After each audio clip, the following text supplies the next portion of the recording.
बाद बिहार चुनाव से जुड़ी हुई खबरों की करते हैं, जहां बिहार में डिप्टी सीएम फेस को लेकर जारी बहस के बीच एलजेपी रामविलास के चीफ और केंद्रीय मंत्री चिराग पासवान ने मुसलमानों को अपने पिता रामविलास पासवान के उस फैसले की याद दिला दी है जिसमें उन्होंने बिहार में मुस्लिम मुख्यमंत्री बनाने की मांग रख दी थी। इसी मुद्दे को लेकर चिराग पासवान ने एक्स पर पोस्ट कर आरजेडी और लालू प्रसाद यादव पर निशाना साधा। चिराग पासवान का वो ट्वीट भी इस वक्त हम आपको दिखा रहे हैं। चिराग पासवान लिखते हैं, आरजेडी के दूसरे डिप्टी सीएम फेस को मुस्लिम होने का ऐलान करने पर वो ट्वीट करते हैं और लिखते हैं, 2005 में मेरे पिता स्वर्गीय रामविलास पासवान जी ने मुस्लिम मुख्यमंत्री बनाने के लिए अपनी पार्टी तक कुर्बान कर दी थी, तब भी आपने उनका साथ नहीं दिया। आरजेडी 2005 में भी मुस्लिम मुख्यमंत्री के लिए तैयार नहीं था, आज 2025 में भी न मुस्लिम मुख्यमंत्री देने को तैयार है और न ही उप मुख्यमंत्री। अगर आप बंधुआ वोट बैंक बनकर रहेंगे तो सम्मान और भागीदारी आखिर कैसे मिलेगी। चिराग पासवान लगातार इसी मुद्दे पर हमलावर नजर आ रहे हैं। इधर महागठबंधन में भले ही तेजस्वी को अपना मुख्यमंत्री चेहरा तय कर लिया हो, लेकिन पप्पू यादव अभी भी तेजस्वी यादव को अपना नेता मानने को तैयार नहीं है। न्यूज 18 इंडिया से एक्सक्लूसिव बातचीत में पप्पू यादव ने कहा है कि उनके नेता लालू यादव हैं, वो उनके लिए पिता के जैसे हैं। पप्पू ने यहां तक कह दिया कि तेजस्वी यादव उनके नेता हो ही नहीं सकते, वो महागठबंधन के नेता हैं और उनके छोटे भाई हैं। पप्पू यादव, मेरा सवाल आपसे ये है, सर मेरा भी निवेदन स्वीकार कर लीजिए, मानते हैं कि नहीं मानते हैं, हाँ या ना? फिर आगे की बात आगे। तेजस्वी जी मेरे छोटे भाई हैं, नेता है। तेजस्वी जी मेरे छोटे भाई हैं, थे, रहेंगे। मेरा नेता लालू यादव है पिता के तरह, मेरा नेता तेजस्वी जी नहीं हो सकते, वो मेरे छोटे भाई हैं। नहीं, पर वो तो सीएम उम्मीदवार है, महागठबंधन के नेता तो वही है, उनके लिए तो वोट मांगेंगे गली गली कूचे कूचे जाकर। अच्छा, क्या पप्पू यादव महागठबंधन के नेता हैं, मेरा छोटा भाई है, मेरा भाई है, भाई। ओके, बिल्कुल है। अच्छा, यहाँ पर स्वागत है। मेरे इसी छोटे भाई ने बड़े भाई को ट्रक पे नहीं चढ़ने दिया था कुछ महीने पहले, 1 महीना पहले। भैया ये तो आपकी बात हो सकती है, नहीं दुनिया ने देखी वो बात, मैं इसको कुछ नहीं दुनिया ने देखी। आपके समर्थक नाराज हो गए के मुद्दे और देश के मुद्दे में, बिहार के मुद्दे और देश के मुद्दे में नफरत को खत्म करने में हमारे लिए ये मुद्दा नहीं है, हमारे लिए ये मुद्दा नहीं है। ठीक है।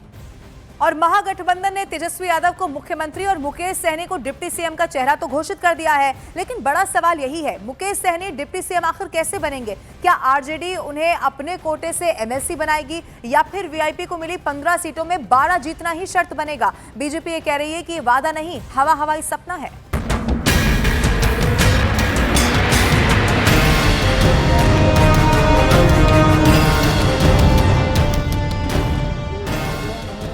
बिहार विधानसभा चुनाव में मुख्यमंत्री चेहरे को लेकर मची तकरार के बीच आखिरकार महागठबंधन में सहमति बन गई। कांग्रेस ने तेजस्वी यादव को महागठबंधन का मुख्यमंत्री चेहरा मान लिया और फिर अशोक गहलोत ने प्रेस कॉन्फ्रेंस में मंच से 2 नामों का ऐलान किया, तेजस्वी मुख्यमंत्री उम्मीदवार और मुकेश सहनी डिप्टी सीएम का चेहरा। लेकिन इसी ऐलान के बाद बीजेपी ने सवाल दाग दिया, तेजस्वी का मुख्यमंत्री बनना सपना है और मुकेश सहनी का डिप्टी सीएम बनना सिर्फ सब्ज-बाग दिखाना। बीजेपी के मुताबिक महागठबंधन हवा में वादों का महल खड़ा कर रहा है, जिसकी जमीन सियासत में कहीं भी नहीं। लालची की दुनिया में ठग भूखा नहीं मरा करते, ये तो सारे के सारे लालची हैं, एक दूसरे से ठगाई कर रहे हैं। तो मुकेश सहनी को भी ठग लिया, इनको ठगा तो ठगा, मुसलमानों को भी ठगा। 18% की आबादी में कोई डिप्टी सीएम नहीं, 2.5% की आबादी में डिप्टी सीएम। बीजेपी की आपत्ति सिर्फ सियासी नहीं, तकनीकी भी है। बिहार की व्यवस्था के मुताबिक जो विधानसभा का सदस्य नहीं है, वो मंत्री या उप मुख्यमंत्री तभी बन सकता है जब वो विधान परिषद का सदस्य बने।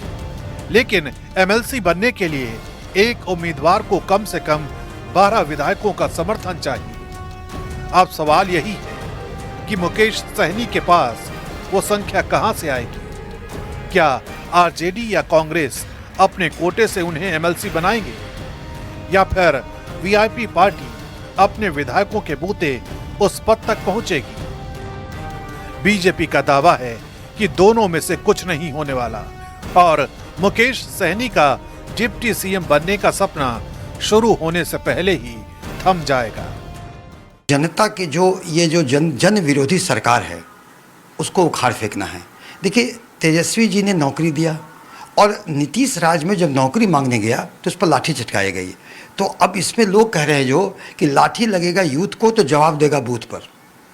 तो लाठी यूथ पर जवाब बनेगा बूथ पर। तो युवा महिलाओं के लिए जो योजना, कार्य योजना हमारी है, उसे निश्चित ही महिला ये समझ रही हैं कि ये सरकार नकलची सरकार है, तो महिला साथ में है। तो युवा हो गए, मुस्लिम महिला हो गए, अकलियत जो है वो हो गए, सभी लोग हमारे साथ हैं, तो जीत हमारी तय है।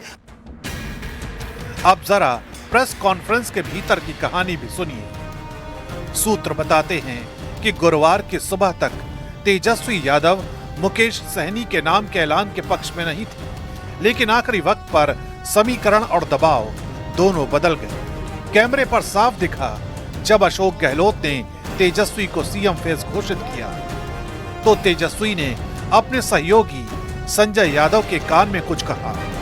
संजय ने एक कागज पर नाम लिखा और वही पर्ची गहलोत को थमा दी। गहलोत ने पर्ची को पढ़ा और मंच से ऐलान किया, मुकेश सहनी होंगे महागठबंधन के डिप्टी सीएम फेस। यानी प्रेस कॉन्फ्रेंस के बीच ही सियासत की स्क्रिप्ट रीराइट हुई और कैमरे के सामने महागठबंधन की डबल फेस पॉलिटिक्स सामने आ गई।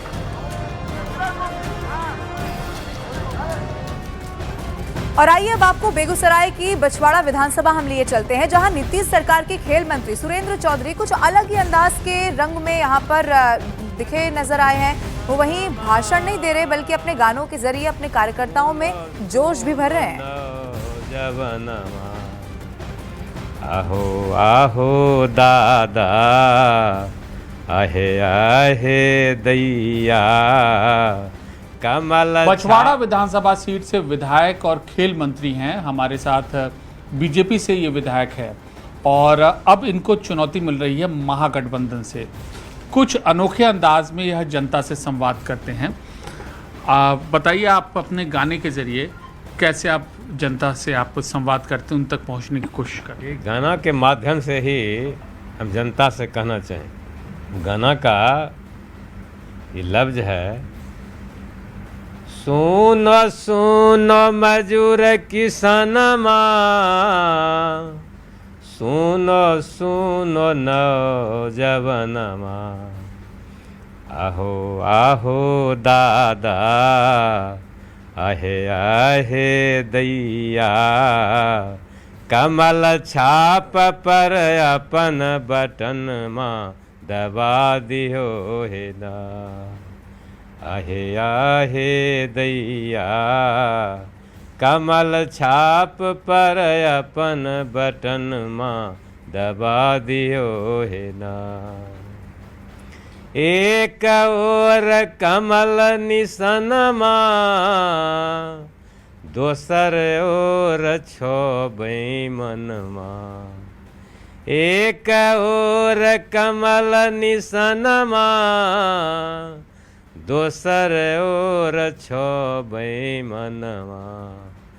आहो आहो भैया आहे आहे दैया कमल छाप पर अपन बटन माँ दबा दियो है ना।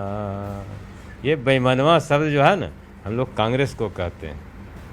लेकिन एक तरफ कमल निशान है, दूसरे तरफ कांग्रेस वाला वो गठबंधन है, उसी को कह रहे हैं। असली कौन है? वहाँ तो दो सीपीआई के भी उम्मीदवार हैं, कांग्रेस के भी उम्मीदवार हैं। असली बेईमान जो है वो कांग्रेस है, और उसके पीछे पीछे चलने वाला तो सब पर वही लेवल न लगा, सब तो बेईमान में है। लेकिन उनका कहना है कि असली दुश्मन तो बीजेपी है बछवाड़ा में। दुश्मन उसको बीजेपी को कहता है, तो दुश्मन बीजेपी में था तो आज तक वो जनता को ठगते रहा। एक बार राय जी, एक बार भाई जी, एक बार राय जी, एक बार भाई जी। तो दोनों बड़ा चालाकी से सत्ता हासिल करता रहा, कुर्सी पर जाता रहा, एमएलए बनता रहा, और क्षेत्र में विकास नाम का कोई चीज़ नहीं किया। और अपने विधानसभा क्षेत्र राघोपुर पहुंचे तेजस्वी यादव ने एनडीए पर निशाना साध दिया है और कहा है कि वो लालू प्रसाद यादव के बेटे हैं और किसी से डरने वाले नहीं है। तेजस्वी ने यहां के लोगों से कहा है कि सीएम की फुल फॉर्म चिंता मुक्त है। हमको चिंता मुक्त कर दिया। चिंता मुक्त मतलब